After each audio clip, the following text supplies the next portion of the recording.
Hello bachcho, let's read the question. Two tuning forks A and B produce notes of frequencies 258 and 262 Hz. An unknown note sounded with A produces certain beats. When the same note is sounded with B, the beat frequency gets doubled. The unknown frequency is. सो बच्चों given है हमें इस question में to tuning focus and इनके names mentioned हैं A and B. अब ये दोनों फोक्स की फ्रीक्वेंसी गिवन है such that F A is equal to 258 hertz and the frequency of fork B is given as 262 hertz. अब बच्चों हमें कंसीडर करना है एक अननोन नोट का ट्यूनिंग फोक, मान लेते हैं एफ। सो गिवन है क्वेश्चन में कि एफ को जब हम ए के साथ में साउंड करेंगे then we get frequency as, suppose मान लेते हैं बी। तो बी एक हमारा एजम्पशन है, this is equation number 1। And F को जब हम बी फोक के साथ में साउंड करेंगे it means F B minus F, तो ये डबल फ्रीक्वेंसी देता है, it means twice of B. इसको मान लेते हैं इक्वेशन नंबर 2।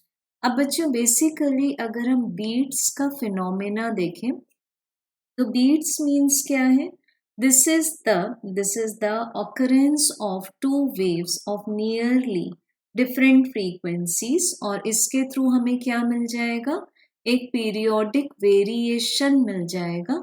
सो इसमें मैक्सिमम इंटेंसिटी को बोला जाएगा waxing and minimum intensity is called as waning. So बच्चों हमें फाइंड करना है कि इस अननोन नोट की फ्रीक्वेंसी एफ का आंसर दिए हुए ऑप्शंस में से कौन सा है। सो बच्चों अगर हम इक्वेशन 1 एंड इक्वेशन 2 को ऑब्जर्व करें एंड सब्ट्रैक्ट कर दें, सब्ट्रैक्शन कर दें इक्वेशन 2 का, equation 2 minus equation 1, so this will be, यहाँ से हमें क्या मिलेगा, F B minus F A is equals to B. अब बच्चों ये दोनों की वैल्यूज पुट कर देते हैं। So this is 262 minus 258।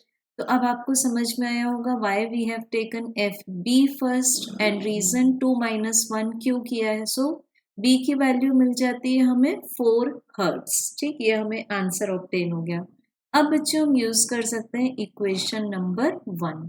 So F A की वैल्यू है 258 माइनस एफ इक्वल्स टू 4।